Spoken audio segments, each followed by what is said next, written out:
क्या हो गई? अभी तो बड़े प्रसन्न थे, अब क्या हो गया है?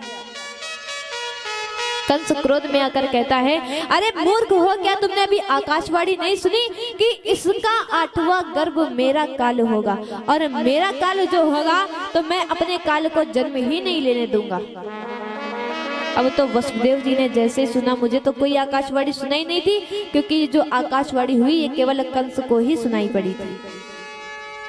अब यहाँ पर जैसे ही वसुदेव जी सुनते हैं, विचार किया अभी के लिए तो अपनी पत्नी के प्राणों को हम बचा लें, तो कहते हैं कि एक बात बता दे तुम्हें कि यहाँ पर अगर तुम्हें 8वें गर्भ से भय है, विचार कर रहे हो कि 8वां जो आने वाला है, 8वां गर्भ होगा वो तुम्हारा काल होगा, मैं आज प्रतिज्ञा करता हूँ, मैं आज प्रण लेता हूँ, एक एक करके अपने सारी संतानें तुम्हें दे दूंगा।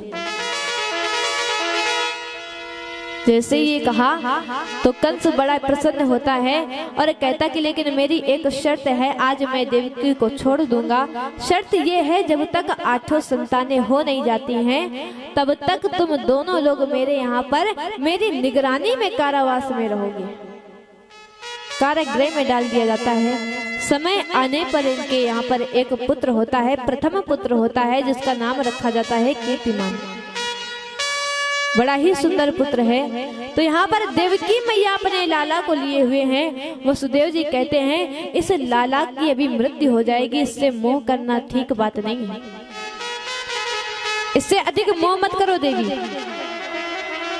वसुदेव जी अपने लाल को लेकर जाते हैं कंस के पास में। जैसे ही उसके सुंदर स्वरूप को देखा है, कंस वापस कर देता है, मैं इतना निर्दयी नहीं हूँ, मुझे तो 8वें से भय है और तुम पर मैं इतना प्रसन्न हुआ हूँ, तुमने अपने वचन को पूर्ण किया है, अपनी संतान मेरे पास लेकर आए हो। अब तो महाराज इधर कंस तो वापस कर देता है। नारद जी आते, नारद जी ने विचार किया ऐसे ही अगर ये अलग अलग संतानों को देता रहा कि नहीं मारूंगा तो कहीं भगवान भूल ना जाए कि इसका अंत करने के लिए हमारा अवतार हो रहा है।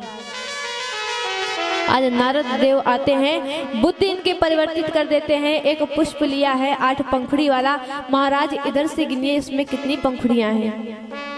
जैसे गिनी ये 8 है, महाराज इधर से गिनी, ये प्रथम आई, अब दूसरी ओर से गिनवा रहे महाराज, दूसरी ओर से गिनिए, दूसरी ओर से गिना तो दूसरी 8वीं आई। नारद जी कहते महाराज कुछ समझ में आया, 8वां पहला हो सकता है, पहला 8वां हो सकता है, या मध्य में भी आ सकता है, क्योंकि देवता जानते हैं कि जो कंस है ये बड़ा ही शुभ कर्म करने वाला है, इसका हृदय बड़ा पवित्र है। अब तो महाराज जैसे ही इतना सुना, बुद्धि परिवर्तित हुई, एक एक करके 6 पुत्रों का वध कर देता है। 6 पुत्रों का वध कर दिया इसने। अब 7वें गर्भ की बारी थी, 7वां गर्भ आने वाला था। अब तो मेरे श्री ठाकुर जी महाराज को बड़ी चिंता होती है, 7वां आने वाला है, 7वां गर्भ जो आएगा और कोई नहीं, ये तो मेरे शेष जी हैं, मेरे लक्ष्मण ही हैं जो इस जन्म में मुझसे बड़े बनकर आ रहे हैं।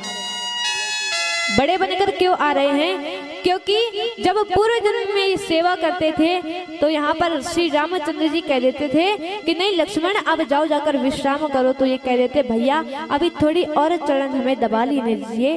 तब यहाँ पर भगवान श्री रामचंद्र जी आदेश कर देते थे मैं तुम्हारा बड़ा भाई हूँ और बड़े भाई की बात माननी चाहिए, जाओ जाकर विश्राम करो।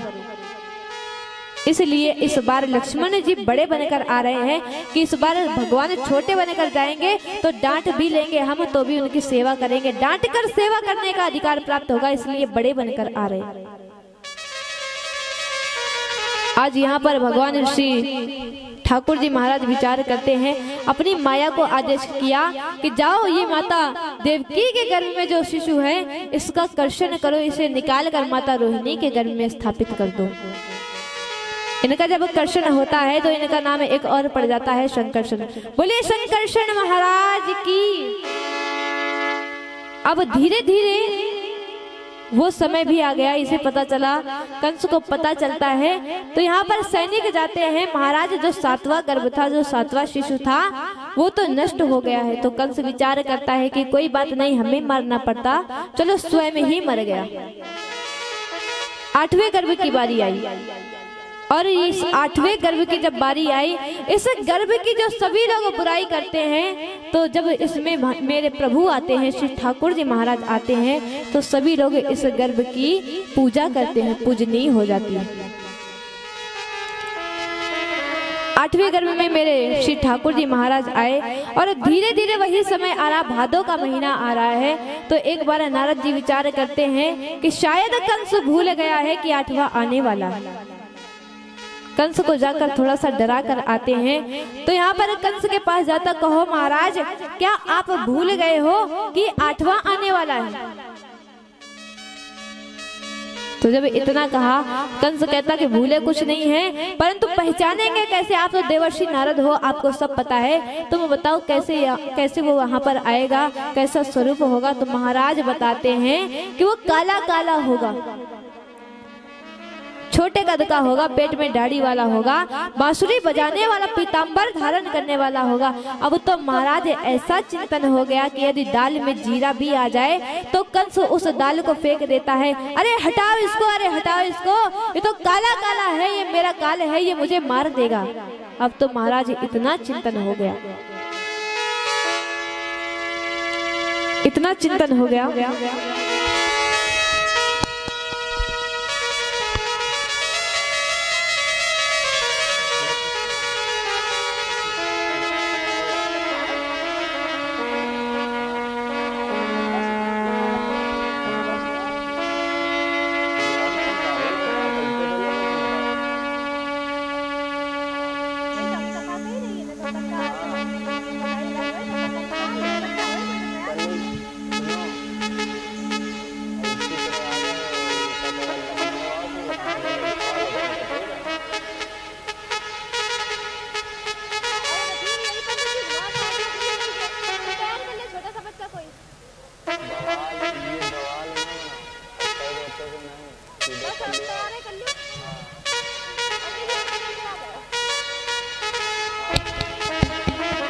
बोली श्री वृंदावन बिहारी लाल की, बोली राधा रानी सरकार की। तो यहाँ पर तो बड़ी ही शुभ बात है कि हमारे आदरणीय लोग जो हैं वो कह रहे हैं कि यदि ठाकुर जी का जन्म हो तो कहीं ठाकुर जी की झांकी निकाल दी जाए, छोटा बच्चा मिल जाए। तो हमने कहा कि यदि इससे अच्छी बात और कोई हो ही नहीं सकती कि यहाँ पर इतने सारे भक्त बैठे हैं और ठाकुर जी का दर्शन हो जाए।